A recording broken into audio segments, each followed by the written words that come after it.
very much. Hey guys, how you doing? Fantastic to see so many people here. And show of hands, how many of you have built a REST API before? Yes, I'm talking to the right crowd. That's perfect. All right, so that's pretty much where my journey started too, just building a basic REST API. But APIs have come a long way since then. It's no longer REST APIs. If you're just going to serve a REST API, that's the bare minimum you do today. So we're going to have a look at what it takes to build a modern API that scales and is an enterprise API, not a regular API that is not facing your customer. All right, so a little bit about me. These are the things I love. Just pretty much like to dabble in everything I can get my hands on. And I love learning new things. And the format for today is going to be, we're going to talk a bit about the API platform, and then we're going to talk about the enterprise bit. So hopefully there's enough for everyone today. All right, cool. So the last time we were here, we talked about one of our developers, Dave Newsom, gave a fantastic presentation on legacy code. We won't be here with that legacy code. It's the most important thing. It's the code that succeeded, and that's why you're here. That's why customers want and are demanding an API from your legacy code. So when we think about legacy code, we actually think about either a big ball of mud that just can't be wrangled with, or something that you just inherited and you basically don't have any control over what you're going to be working on. So how do you build an API around that? One of the ways you can build an API is greenfield it. So for instance, look at this. This is your regular monolithic API. And not even fair to call it an API at this stage, but it's got like a database and these services just directly talk to it. If you wanted to extend that into a RESTful architecture, this is what we're looking at. You've got your services broken up and they're each talking to their own DB. Now, where do these databases come from? Gonna enable the, where do these databases come from? These databases could be materialized views of your actual retail DB, for instance, or they could be separate databases. But each of these, the advantage of going with your own databases, you have complete control at when you scale, how you scale your application, how quickly your product and your domain can scale and evolve. So now let's establish a baseline. This is the baseline. Everybody in this room knows that. That's what we used to build. REST APIs, basic methods. And now we're going to go beyond this. We're going to see where APIs are today, right? So this is everyone. Everyone can relate to that. And then someone said, whoa, Swagger's in there. That's the new thing. Everyone's doing Swagger. Let's go with Swagger. All right, cool. So we built Swagger. And we supported that. Someone comes and says, well, you know what? All our schema is gone. We are now a meat and textile company. And so the schemas are gone, and now you just need JSON LD. Swagger is not being used anymore. Cool. And then someone comes and says, you know what? Sorry, Swagger was the wrong call, or JSON LD was the wrong call. HAL is in there. And now OAuth 2 and cache and Elasticsearch. And you're like, this is not APIs anymore. And then someone comes and says, ooh, business models have changed again. We need to Dockerize it, and everything's GraphQL. And so if you're looking at building those components yourself, you're stuck. And eventually, by the end of it, deploying it on the cloud with Kubernetes and Helm, it's a nightmare. You can't manage it, and your team size is going to grow. So developers at Zensio and all over the world actually realize that they need to build something that covers all of this. And so before we go into the API platform, we're going to start about what is the enterprise bit of the API? What do we mean enterprise? I put that word there for a reason. What is enterprise? We just saw the rest of the stuff. Enterprise is massive scale of consumption that you won't be able to directly control. For instance, if your API is a big hit, a game that goes and has millions of users overnight, how are you going to scale your API if you're not ready? Then you're looking at protocol agnostic APIs. One customer wants REST, the other wants RPC, the other wants Apache Thrift, binary. There's no limit to what your API should be able to deliver just because you built a protocol-centric API. Fast rate of evolution. APIs will be one of the few products that will actually evolve faster than your actual product. The reason why is because you've simply given customers the ability to work and automate their business. How they're dealing with you, they can automate it. They're going to go back to their developers and say, you know what, I want to create 800,000 users, and here's the template that ELMO provided us, and just build a script that does that. And imagine where they go from there. There's going to be automations involved, and so every part of your business will eventually combine into some form of API endpoint. So it's going to be evolving in a very different direction and a very fast direction. It needs to be stable and performant, and uniform behavior is important. If you're creating a user, and after you create a user, a notification needs to go out to that user on your web app, the API needs to behave similarly. The customer is going to interact with your API having the same idea and behavior. They would have the same expectations as they did from the product. And finally, business integration. Eventually, everyone starts here. Everyone starts with, you have spreadsheets and customers just populate that data and you import that, but eventually you're going to move to your APIs. You can't always just rely on basic old CSV files. This is what a modern API can look like. It can talk to other APIs. It can talk to mobile devices. It can talk to television, sensors, games, other enterprise applications, IoT devices. So yeah, it's no longer just your basic REST HTTP API. That's not API anymore. Yay. All right, enter API platform. So the API platform has 4 components. There is the main API component. The API component is the core library that you need to build your API. But they've provided a lot of extras that come and that serve a purpose beyond just your common API. We're going to go in detail into the API component. Then you have a schema generator component, which generates schema, which are business resources for your client. And the reason why they have a specialized component for this is because it is compatible with schema.org. And that means you have data that is actually, it is possible to index that data with SEOs. So that's why the schema.org is important. When you're building schemas on schema.org, you realize that you're building the same schema that the world recognizes. And so it's easier to standardize your data. There's an admin component which manages security if you have to. You don't necessarily have to manage security from the admin component, but it's there. And then there is the client generation component, which means you can actually generate a React app right out of the box. You can generate an Angular or a Next.js app. And so pretty much most of the stuff that people used to do 10 years ago with REST and have a separate client endpoint, all of that is automated. Here are some of the features. It's based off Symfony components. This is important. It's secure and it's tested against all the OWASP REST recommendations. So you know that it's security built out of the box. ORM is there. It's optional, but you can still use that. Basic pagination, filtering, validation, sorting, and content negotiation, HTTP caching, and more. Tons of things that we didn't realize when we got to it that we need before. Like, it helped us build something onto a standard. And that's all you need to get started. You just go there, you download the latest release, and you just run Docker Compose up. And you don't have to do that. You can just download the API components separately. They're available separately. This is just the easiest way to get started. When you run that, what do you get? You will get a PHP component, which is your main API component. You will get your DB, and the other important bit is the API. The rest is what we just talked about: client, admin, and proxying.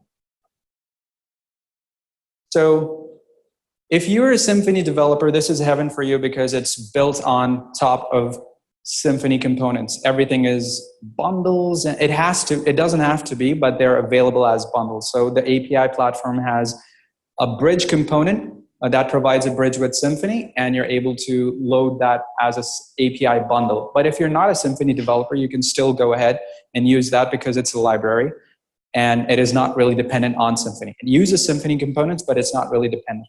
on that. All right, so with these features, now let's move on to an example. This is a basic class. There's no ORM, nothing, just simple class. And you just annotate this and you get this on the left. That's all you need to get started. It actually comes with Swagger support out of the box. So you just put that one annotation and the API platform assumes that, well, you're probably going with all of the REST methods. Here it is. And if you want to shut those operations down one by one, so for instance, you don't want put, you don't want delete, you can do that. There's a configuration for that. But that's all you need to get started. And if you hate annotations in PHP, you can have YAML configurations. You can have XML configurations as well. So it's very easy to configure it. Models and validations. So let's say you're working on Doctrine. You don't have to, that's optional. You can provide, you can actually link the API platform to your own data provider. You don't necessarily need Doctrine. But say you had it. All you needed to do was have a property here, and the API platform would pick this up automatically. Your validations will work as well. So for instance, users of Symfony would know that the Symfony validation component uses these, and it'll validate the data coming in against these values. Not a single line of code you have to write yet, just basic annotations to get off the ground. Filtering is another very powerful, this is just one example, but the filters in the API platform, they have like tens of filters in there. This is just one of them, which is a search filter, which does a partial search. You can have exact matches, you can have filters on serialization groups. It's a whole production. And I've provided a link here, you click on it and they've got a whole page on how to do filters. And you can design your custom filters. So if that is not enough, it is extendable with Doctrine filters. You can just very easily do that. All right, cool. Working with associations. So say you have a book and that book can have reviews. So in your ORM, and this doesn't have to be, again, this doesn't have to be Doctrine. Any ORM would do. You just specify that there is a many-to-one relationship. So a book will have many reviews. And the API platform will immediately pick up that this is a resource, and voila, you're good to go. Ready to go. The Swagger documentation runs right next to your actual annotated metadata for that model. So lots of goodies out of the box, not much to do.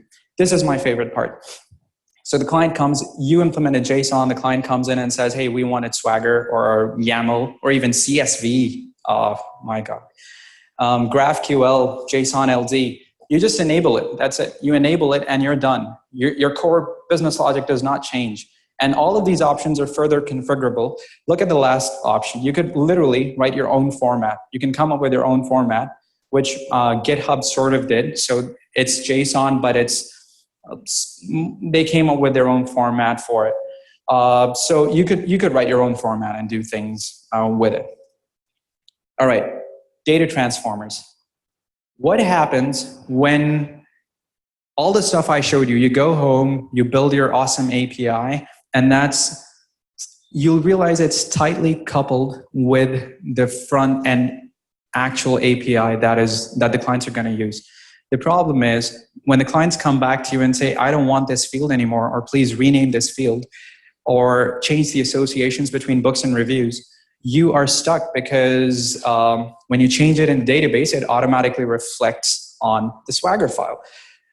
Data transformers are the actual model transformers that get in there and change the receiving data as it is coming in and change the outgoing data as it is going out from your model to the client and from the client to the model. So they sit in between and they change and they transform your data. The advantage of this is that you're going to end up with a very loose coupling between your API resource and your business and your domain entity. So that's one of the bigger advantages of having your model transformers. And in some of the next slides, we're going to look at how the model transformer actually comes into play when someone posts data. There we go. All right. I'm not sure if everyone can see it, so I'm just going to zoom it like that. So you've got the client sends a request in a body. It goes to the deserialization There it is, your input transformer. Immediately, this API platform will send it to the transformer if it's there. If it's not there, it's fine. I'll just move on to the validator. But this is where client can send any data to you and you can model it however you want and then eventually return your actual ORM model. And then the validators are going to kick in. And the same goes out for output transformer. As your data is going out, you can fashion whatever data the client is expecting. And you can load all sorts of entities. You don't necessarily have to load associated entities. You have full power in that transformer to inject any other external dependency and change the way your response is gonna look. Cool. All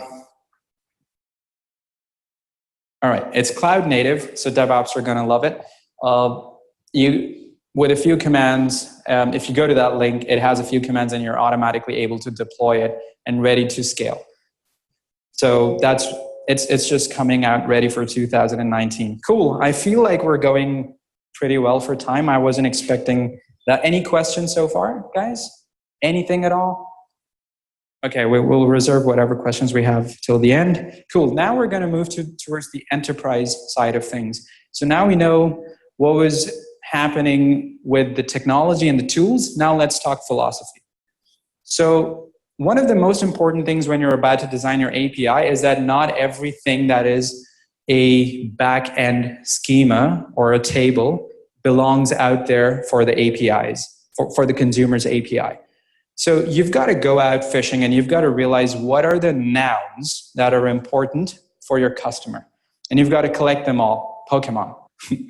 And then once you've got them all, you've got to separate which ones of those are, which methods are going to be related to which resources. And we're going to see that very soon, if you follow the CRUD model, CRUD is evil. If you follow the CRUD model, you're going to very soon run out of resources and you'll feel like you're making things up eventually. And so one of the ways to work around that is to reify. That is an actual word. I did not know that it existed before I read up on the topic. Reify basically means convert something into a more concrete thing. So there's an abstract concept and you just reify that into a resource. There are no rules that say that if a certain thing is a noun, it cannot be an API resource. Anything that is a noun can be an API resource. So for instance, some of the examples here, so business nouns are limited, right? You can't just have everything be a CRUD business noun. So look at this, change of address, user deactivation, customer enrollment. You're not creating a new customer by posting. You're saying this is a customer enrollment into a course or something. And from there, you'll trigger on. These examples are actually going to play into another slide that we have about why the put method is bad. If you guys haven't heard of that, I'll take you through why no one uses the put method anymore. So yeah, to reify, you have an infinite supply of nouns. Go for it and make something real. It's a resource, and if it's a concept, your customers will understand that too. Okay, cool. Here we go. So why do we not want to use put? What's wrong with put? We've been using put for ages. Yeah, so if you guys like Seinfeld, you'd get this. So the problem with put is you lose data about the intent. Why did someone make a put request? Why did I receive this blob of data and has a single field changed and I just go and update it? What really happens? Why did the customer want to change it? You lose all of that.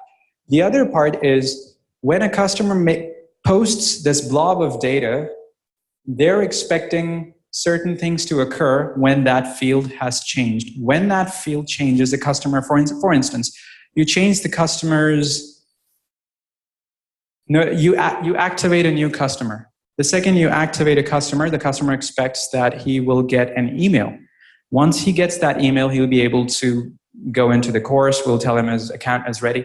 Imagine activating a customer with a put field So you just set the customer to 1, not being able to fire any of your triggers, not knowing what the intent was and what that activation for the customer meant. So we're going to see, here we go. So for instance, this is an example. This is the first record on the left. This is how it was. And then suddenly Optimus Prime changes his location from Autobot City to Earth.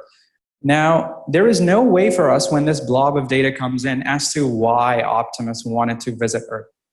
What was the reason? Do we need to trigger any events? Do we need to tell the army to mobilize because Optimus is about to come? No, nothing. It's just like out of 200 fields, we update these 3 and then we're just sitting blind.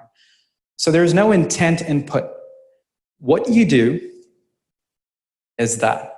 So you're going to post a change of address for that resource. And that tells you, so this is actually a change of address is technically a noun. You've just reified a concept of updating something into a noun.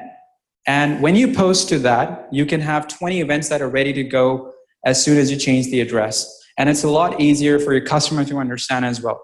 The other advantage of this is your customer's expectation of atomic consistency. What does atomic consistency mean? Atomic consistency means when you perform an action, the bare minimum you expect back. When you say hello to someone, your atomic consistency is that at least you're going to get a response back. When you get a response back, you know that yes, you've been heard and whatever you meant to say was communicated properly. So if you just do put Autobots and the system says, yep, we've updated it, the customer has no idea whether any events that needed to be triggered have been triggered. So this is the important part here. So don't use puts, try to convert everything, reify everything into a post event. Even if you have to delete users, don't use the delete method. And that will also help you scale into CQRS. We'll just get to that pattern in a bit. Okay, so now we're just going to talk about 2 successful gateway patterns. We have the API gateway pattern. Everyone knows that. Forget about the mobile client, but anyone can access the API gateway. You go to the authorization server, usually your Lambdas, they're going to talk to a service, confirm that everything is fine, and then sign your request, and your services will know exactly what to do. So everyone knows the API gateway pattern. Amazon's AWS API gateway is one of the easiest examples, sort of comes out of the box with this. Here we go. This is the CQRS pattern. The CQRS pattern stands for Command, Query, Responsibility, Segregation. So your commands, any mutations, your get, your put, your post are separate, and you treat them as such, separate. And anything, for instance, if a customer posted 800,000 users, you have all of those stored in your event store here after you've processed it, and your event store will issue topics. It's going to say, I've just created an event. And then you will materialize that data into these various views, however you want. This also sits very neatly with any BFF concepts that you may have for backend for front ends. So for instance, if there's a mobile backend for you guys, only for your for your mobile application, you could very easily just tap into that particular view, whereas the rest of your data and your event store doesn't change. And that also helps you scale very easily.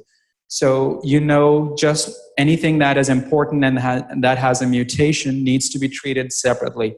The other advantage it gives you is that your reads are faster and your writes are scaled separately. So you can scale your reads as fast as you want, and all you need to do is your views here can just stay updated however you want, as fast as you want, as much as you want to scale, because they're read-only scales. You don't need to worry about it. Yep, I guess that just about does it. I think that's the last slide.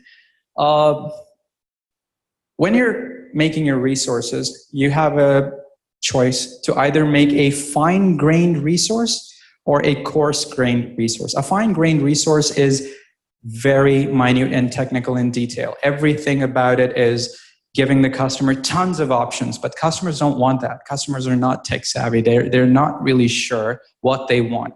And it is up to you to decide what is the right balance between which side of your product behavior you want to expose to those customers. So also, here are some of the cons of a chattier service. It's going to be harder to use. There are going to be 20 options for a single endpoint, various ways to, testing is hard, logging is hard. Coarse-grained resources obviously have their disadvantages, which means that you're usually talking in terms of blob. You're going to reify what the customer wants and then allow the customer to perform that action. And you'll take care of the little bits, which is great. But if you get that wrong, it's really hard for the customers to get their job done. So you've got to listen to the customers as you are designing coarse-grained resources. All right, cool. Yep, key takeaways and questions. Right tools for the right job, I hope. I've had a few guys who joined my team coming from Node.js and Python. I had a discussion with a guy who works on Python, and when they looked at the API platform, their jaws dropped because it was really, it offered way too much in terms of what other softwares are offering. So Symfony and Sensei are actually doing a great job putting up the tools for us. The API platform, one thing I did not cover, just Google that. API platform space CQRS, just Google that. It has event sourcing and CQRS support built in, and it's extremely easy to get started with it. So it automatically does a lot of hard work for you if you wanted to get started with event sourcing and the pattern we showed you, which is notoriously hard to get right. And a lot of customers only get to it when they have to, unless they can't. Cool. Any questions, guys? Anything at all? Any feedback? Yes, please. Great talk. I wanted to know if ELMO or you guys are actually using API platform on your production, and how is it working? Is it working how is it working at scale? Thank you. Yes, we absolutely are. We have 3 products. One is in production, and 2 are almost about to hit maturity. And they're working amazingly well. We timed it and profiled it. It scales perfectly. You can have your EC2 instances, or you can host it as a Lambda. And it's because if you guys are aware of how good Symfony is in terms of how battle tested it is, how well it does compared to other PHP frameworks, then this is actually by the same team. It's by the same guys.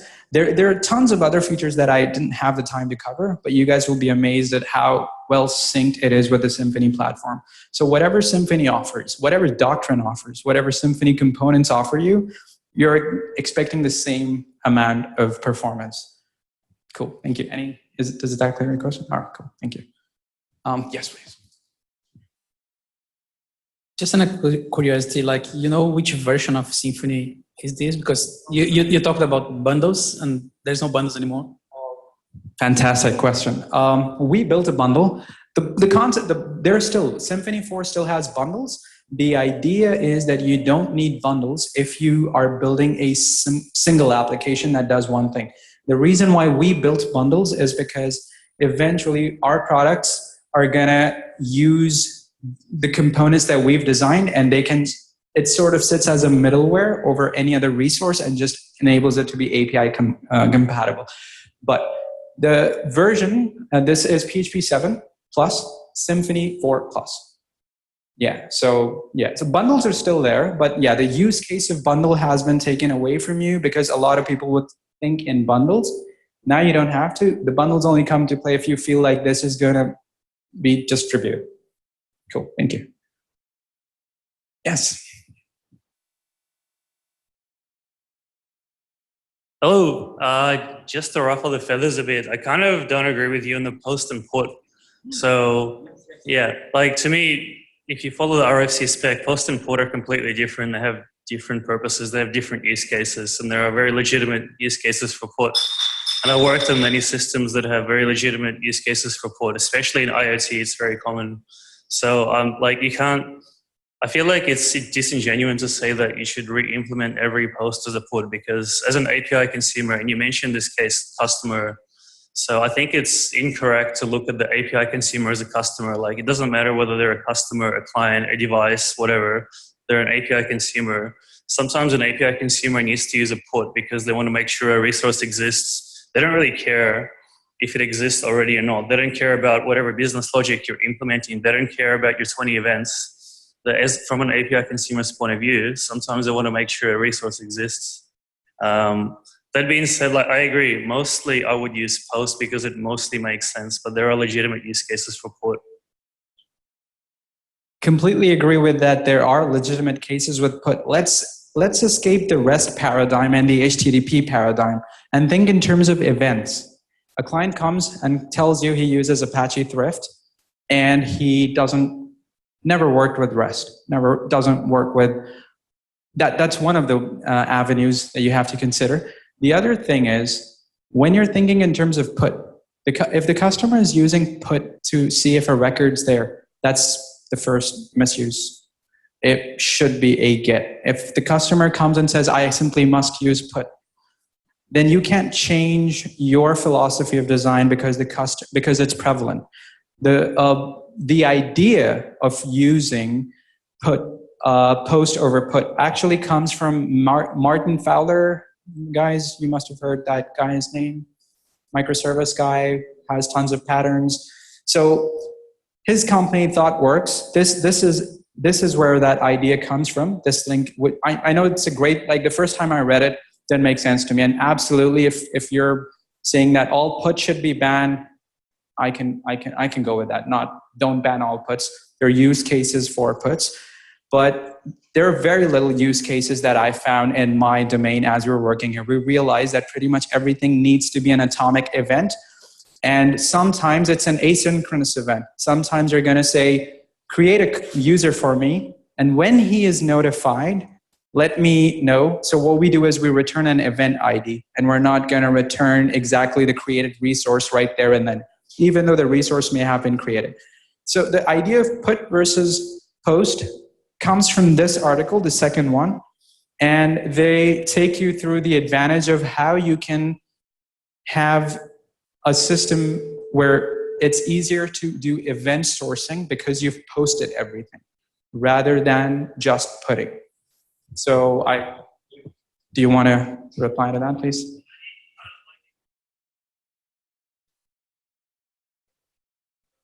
Agreed. Absolutely. It isn't like it's banned, but you've got to know that it's not the same as it was before. There are cases for it. And if you feel like the customer absolutely must do a Put and it makes more sense to do a Put there, sure, do it. But do check out if converting that into a reified resource to which the customer can post makes more sense and sits with your CQRS pattern. If it doesn't, go for Put. Absolutely. There's no real ban on that. So, yeah. All right, cool. Yeah, hey, sorry.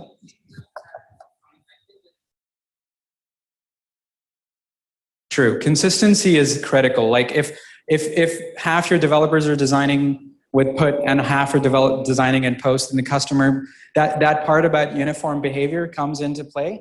The customer should feel like they're dealing with one product, one character, rather than having multiple developers do whatever they want.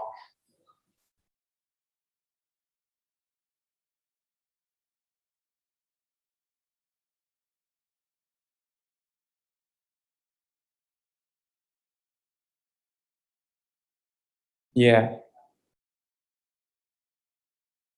The bigger advantage of that is the second you step out of the domain of REST and HTTP into something else, your events will come to save you because you don't have to do the extra effort of converting your Put/users.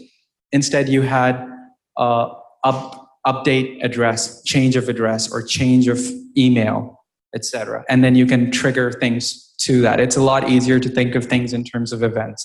It's just that this is part of enterprise stuff. If you don't feel like this solves your immediate problem, then don't burden yourself with all these patterns. You imagine if you choose the wrong pattern, that's worse than all the talk that we've done here. The wrong pattern will just be cumbersome. It'll take more time, and your customers are going to get their products late. Cool. Any questions? Any other questions? Yes, please. So you talked about the support for CQRS and event sourcing. So do you mean just the CQRS or event sourcing? Because usually CQRS and event sourcing are used together, but they can be different. It can be different too. Yeah. That was a very astute observation. Absolutely. There are two different things.